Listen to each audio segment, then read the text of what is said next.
এইটো হয় ৰুম, মই ইয়াতে থাকোঁ আৰু ইয়াতো বহুত মানুহ থাকে, বাট এই ৰুমটো হ'ল মাৰ্কেটৰ ভিতৰত আৰু ইয়াৰ পৰা মোৰ হস্পিটেলটো 500 মিটাৰমান হ'ব। এতিয়া মই ডিউটিলৈ গৈ আছোঁ কাৰণ আজি মোৰ নাইট ডিউটি হয়। এতিয়া বাজিছে 8টা মান আৰু মই হস্পিটেললৈ পাওঁতে 8:10 মান হৈ যাব, কাৰণ মোৰ 8টাৰ পৰা ডিউটি হয়, কাৰণ যিবিলাক ডক্টৰ আছিল সেইবিলাক গুচি যাব 8টা বজাত। আৰু মই এতিয়া মোৰ ৰুমৰ যিটো হয়, মই ছেকেণ্ড ফ্ল'ৰত থাকোঁ আৰু এইটো ফাৰ্ষ্ট ফ্ল'ৰ হয়। ফাৰ্ষ্ট ফ্ল'ৰত দেখা পাইছে এইবিলাক দোকান পায়, ৰাতি হৈ গৈ আছে, এতিয়া হয়তো দোকানবিলাক বন্ধ কৰি আছে। মোবাইলৰ দোকান আছে, কাপোৰৰ দোকান আছে, সকলোবিলাক ইয়াতেই আছে, বাট মই ওপৰত থাকোঁ। আপোনালোকে দেখা পাইছে গ্ৰাউণ্ড ফ্ল'ৰৰ দোকানবিলাকো বন্ধ কৰি আছে, কাৰণ এইটো ৰমজান মাহ, সকলোৱে এতিয়া নামাজ পঢ়িবলৈ যাব, সেইকাৰণে সোনকালে বন্ধ কৰি আছে। এতিয়া মই হস্পিটেললৈ সোনকালে যাব লাগিব, কাৰণ হস্পিটেলৰ পৰা মোক কল কৰিলে যে ইমাৰ্জেঞ্চি পেচেণ্ট আহিছে, সোনকালে আহি যোৱা, সেইকাৰণে মোক জলদি যাব লাগিব, সোনকালেই যাব লাগিব তাতলৈ। মই যিটো ৰাস্তাৰে গৈ আছোঁ এই ৰাস্তাটোক খুৰ্চি ৰোড বুলি কয়, আৰু এইটো ৰাস্তা মানে এই ঠাইখিনি লক্ষ্ণৌৰ পৰা 12 কিলোমিটাৰমান ভিতৰত হ'ব। এই ঠাইখিনিৰ নাম হ'ল বেহতা, আৰু যিটো লক্ষ্ণৌ চাৰবাগৰ পৰা 12 কিলোমিটাৰমান দূৰত অৱস্থিত, আৰু ইয়াত আপোনালোকে সকলো সুবিধা পাই যাব, সকলোবিলাক বস্তু পাই যাব, একো প্ৰব্লেম নহয়। এইটো এটা সৰু সুৰা টাউন বা চিটি ক'ব পাৰোঁ, কাৰণ লক্ষ্ণৌৰ পৰা 12 কিলোমিটাৰ দূৰত, আৰু ইণ্টিগ্ৰেল নামৰ এটা মেডিকেল ইনষ্টিটিউট আৰু ৰিচাৰ্চ চেণ্টাৰ ইয়াতেই পাই যাব। ইয়াৰ পৰা 2 কিলোমিটাৰমান আগতেই পায়, সেইটো গুদাম্বা পাৰ হৈ, আৰু মই মোৰ হস্পিটেললৈ আহিয়েই পালোঁ। এতিয়া আৰু 1-1.5 মিনিটমান লাগিব, আৰু ৰাতি হৈ গৈছে, সেইকাৰণে আপোনালোকক ভালদৰে দেখুৱাব নোৱাৰিলোঁ যিটো ৰাস্তাৰে আহিলোঁ মই।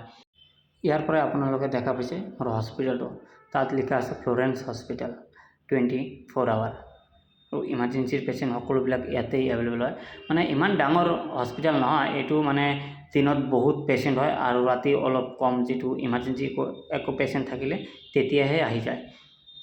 যদি ইয়াত অসমৰ কোনোবাই মানুহ কাম কৰি আছে বা ইয়াত কৰ্মসূত্ৰে ইয়াতে আছে, তেনেহ'লে তেওঁলোকে মোক কমেণ্ট বা মেছেজ কৰিব পাৰে, আৰু তেওঁলোকৰ কোনো অসুবিধা হ'লে লক্ষ্ণৌ যিটো ফ্লৰেন্স হস্পিটেল হয় ইয়াত আহিব আপোনালোকে।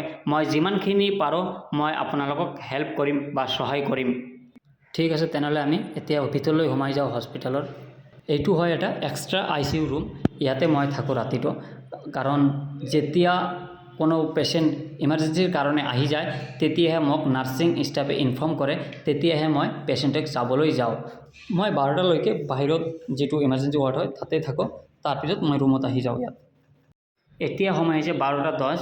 এতিয়া এটা ইনফৰ্ম আহিলে যে এটা হেড ইঞ্জুৰিৰ পেচেণ্ট আহি আছে, সেইকাৰণে আমি আগতীয়াকৈ সকলোবিলাক তৈয়াৰী বা প্ৰস্তুতি কৰি লৈ আছোঁ।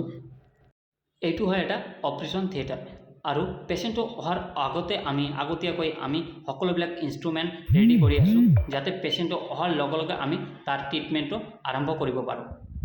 এই হস্পিটেলটোৰ এইটো হয় এটা মেজৰ যদি কোনো অপাৰেশ্যন কৰিব লাগে তেনেহ'লে এইটো কৰা হয়, আৰু মাইনৰ কোনো এক্সিডেণ্ট, অলপ সৰু সুৰা এক্সিডেণ্ট হ'লে আমি এই ৰুমটোতে কৰি লওঁ। এইটো হয় মাইনৰ OT বুলি কওঁ, ইয়াতে আমি সকলোবিলাক ট্ৰিটমেণ্ট কৰোঁ। সেইকাৰণে পেচেণ্টটো আহি আছে, হেড ইঞ্জুৰি বেছি নহয়, সেইকাৰণে বেছি ইমাৰ্জেঞ্চিও নহয়, সেইকাৰণে আমি পেচেণ্টক ইয়াতেই ট্ৰিটমেণ্ট কৰিম।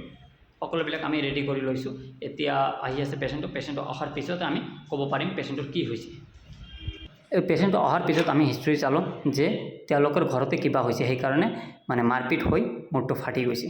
এইজন হয় মোৰ ছিনিয়ৰ, তেওঁ মোক শিকাই দি আছে কি কৰিব লাগিব আৰু কেনেকৈ কৰিব লাগিব। তেওঁ সকলোবিলাক কৰি দিলে আৰু মোক ক'লে তুমি ষ্টিচিং বা চিলাইটো কৰি লোৱা, সেইকাৰণে মই এতিয়া কেমেৰাটো অফ কৰিম আৰু চিলাই কৰিবলৈ লওঁ।